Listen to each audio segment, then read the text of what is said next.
It finally feels like fall, and I was tagged in this, and I did this tag last year.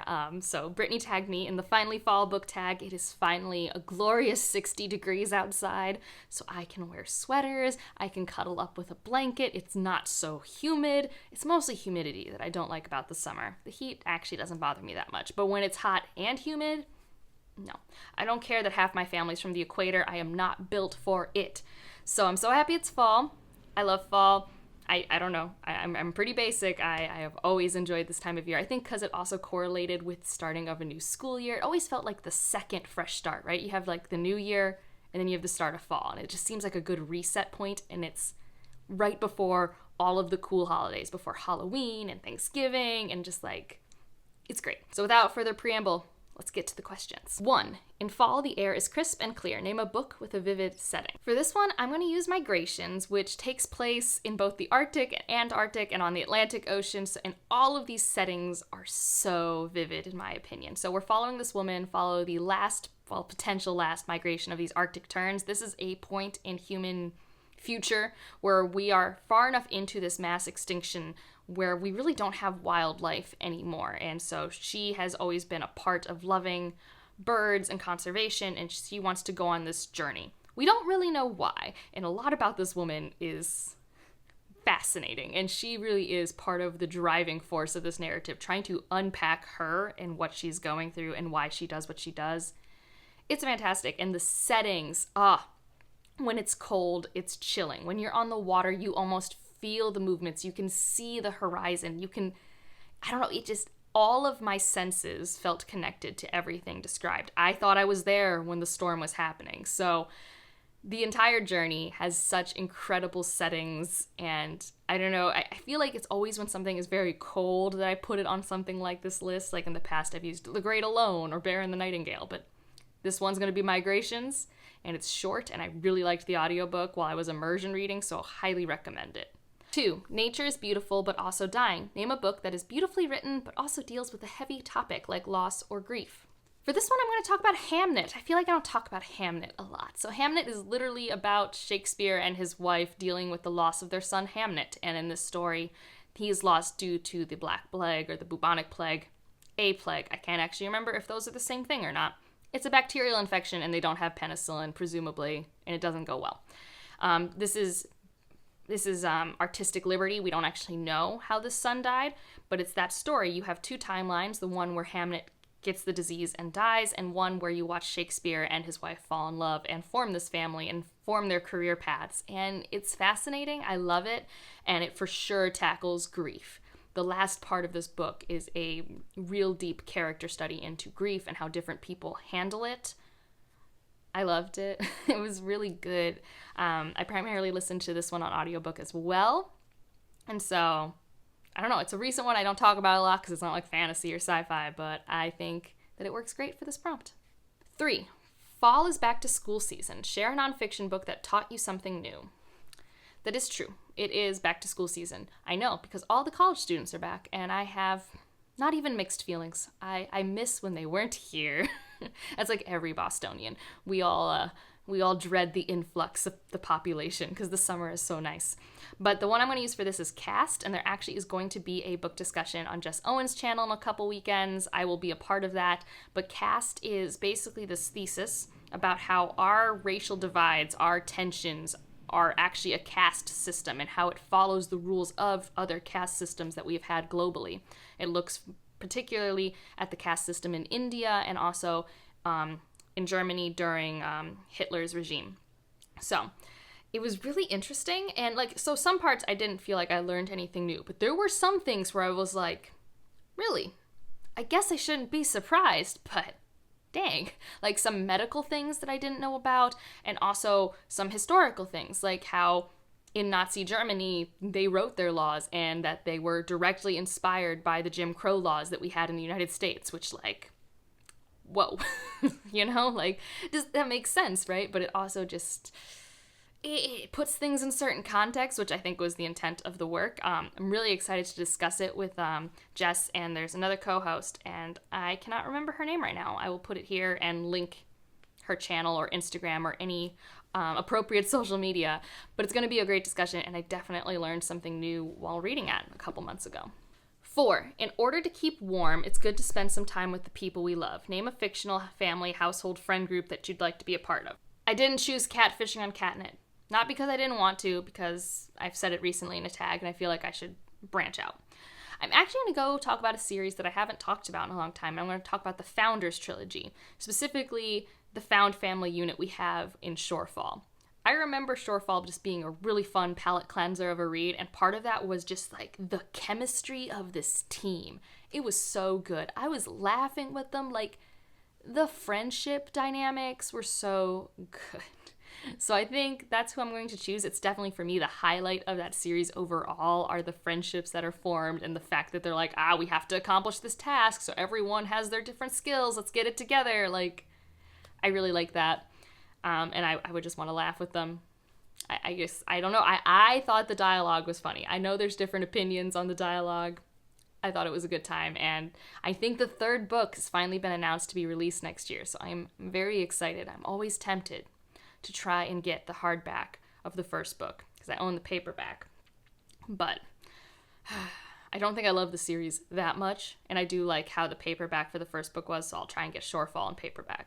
These are just the musings in my head as a book collector. Ignore me. Let's move on to the next question. The colorful leaves are piling up on the ground. Show us a pile of fall-colored spines. All right, I actually do have one. It's actually quite pretty, if I do say so myself. Here we go. Look at that. Look at that. We've got this mass market paperback of the 100,000 Kingdoms. If you own the trade paperback with this cover, talk to me. I will buy it from you. I want the trade paperback of this. This mass market paperback is fine, but I want the trade paperback. We got Dead House Gates. Got a spoiler chat and review for that. Spoiler-free review. Dawn. So pretty. Midnight Robber. I thought this helped with, like, you know how there's sometimes those purpley leaves on the ground? Then Master of Poisons, which is very orange, and I feel appropriate. So that's the stack. Some I've read, some I need to read, etc. Fall is the perfect time for some storytelling by the fireside. Share a book wherein somebody is telling a story. Well, this should come as no surprise because it's my current obsession, but The Memoirs of Lady Trent. It's a memoir, a fake memoir about a dragon natural historian, and she's great, and she's telling her story. I've read the first 3 books. I read the first 3 books in like a month and a half. I have not binged a series since starting BookTube like that in a long time. Maybe not. Maybe Patternist by Octavia Butler I did, but like I keep dropping everything to read the next book as soon as like my Libby app's like, yes, you can get this, okay? And she's just telling her story, her life story, and she's got such a great voice, like, and the audiobooks are chef's kiss. Like, I read the first one physically, really liked it, and I have done the audio for the other 2. I like reading it both ways. I just think she's just such pleasant company while I crochet things. So that's one I'll mention. If you want like a different one, Hyperion by Dan Simmons, you have 6 people telling their stories. So that's the whole plot of the book is we're going on this pilgrimage while we're traveling. How about everyone tells their story of why they're here? Like that's the plot of Hyperion. So I think either of those work really well. I really love Lady Trent. I like Hyperion too, but like Lady Trent, real great. 7, the nights are getting darker. Share a dark, creepy read. I just finished this one. Summer Suns. Whew. This is pretty dark. This is like dark academia with way more Fast and Furious vibes than I was expecting. I think that might have been part of the pitch and I just like missed it. But there's a lot of toxic masculinity. There's a lot of queer identities, a lot of dark academia. The main premise is our main character, Andrew, is traveling to Nashville where his best friend, basically his brother, has been at grad school 6 months before him. He's supposed to join him there. And in that time period, his friend commits suicide, but he doesn't believe it's suicide, and he's trying to uncover these mysteries. But also, there is some supernatural baggage, I guess is what I'll say to keep it brief. And there's the trappings of dark academia. It was dark. It was creepy. I listened to it with a lot of, like, creepy ambiance. And the cover. I mean, I feel like all I had to do was show you the cover. But, yeah. I will say for those who are like me and don't like jump scares or, like, to be super tense, it wasn't, like, I never actually felt scared while reading this story. I did think it was really, like, dark and creepy and autumnal, but I think this cover is scarier than what I read. But keep in mind, I don't visually read, so there is some imagery that I could just choose to not visualize. So, but I personally never felt scared while reading it, but I do think it's dark and creepy, for sure, especially with the thematic content, especially. 8. The days are getting colder. Name a short, heartwarming read that could warm up somebody's cold and rainy day. I am going to talk about Driftwood. So another Mary Brennan. Oh God. So many. There might be a lot of Mary Brennan on this list. Okay. Anyways, Driftwood. This is a novella that I did read this summer because I did want to just have a cozy story to read because I was just home by myself and I wanted to make sure that I was like happy and productive and things like that. That was in like a weekend reading vlog project I did. And I love this story, and it honestly makes me feel way better about the current state of things. It's a place where all worlds go after their apocalypses. So after a world ends, it goes to Driftworld, and then will slowly be taken to its epicenter and goes away. And we're following different people telling stories. So this could also work for the story prompt of how they knew this person called Last, who was this immortal on Driftworld, where no one else is immortal. And they're like, how'd you do it? Because they want to desperately have their culture and themselves survive. And we get to the story and everyone's telling their stories with this character, and you learn about the perseverance of like the human spirit. And I think that's just so hopeful and warm. Like, it makes me feel good to know that like even in the end, even after the end, there is something to live for. There is a purpose. There is a reason to be. And I feel like in a lot of apocalyptic story, you kind of get that messaging, but in this one it felt way more hopeful and way less doom and gloom. And I really liked it. 9. Fall returns every year. Name an old favorite that you'd like to return to soon. This is when I realized there was going to be a third Marie Brennan. And I mean, technically it's 2 authors, but I cannot wait to reread The Mask of Mirrors. I could pick another book. I reread all the time. I want to read the Greenbone saga. Like, but it's The Mask of Mirrors, guys. Like, let's not split hairs here. I want to reread this book so badly. If I do not get an arc for The Liar's Knot, there's something wrong with how the internet works, and they are missing it, because as of now, my standalone review has the most views. It's not that many. There aren't that many standalone reviews out for it, but still, I just want to read The Liar's Knot, and everyone talking about this paper shortage has me stressed, because I would pre-order it, but it's a paperback, and I would just rather go to the store and pick out my own paperback for my collection. I mean, worst case, I can get the ebook. That'll be fine. I cannot wait to read The Mask of Mirrors. It's going to be so cozy. Some people in my Discord have read it recently for the first time, and I'm just so excited. We haven't officially talked about if we're going to do like a buddy read of the second book, but we totally should, guys. Like, we should probably do that, because I just need to yell about my favorite characters with you all. Like, talk about a book that has really made my year brighter is The Mask of Mirrors. Like, I started with that in January, and it was the first book I read of the year that was like, oh yeah, reading is fun. Now, I read The Ship of Magic after that, and we all know Live Ship Traders, like, stole my heart this year. Like, whoa. But still, just like that cozy, get into a blanket, read my book, ballroom politics, cannot wait.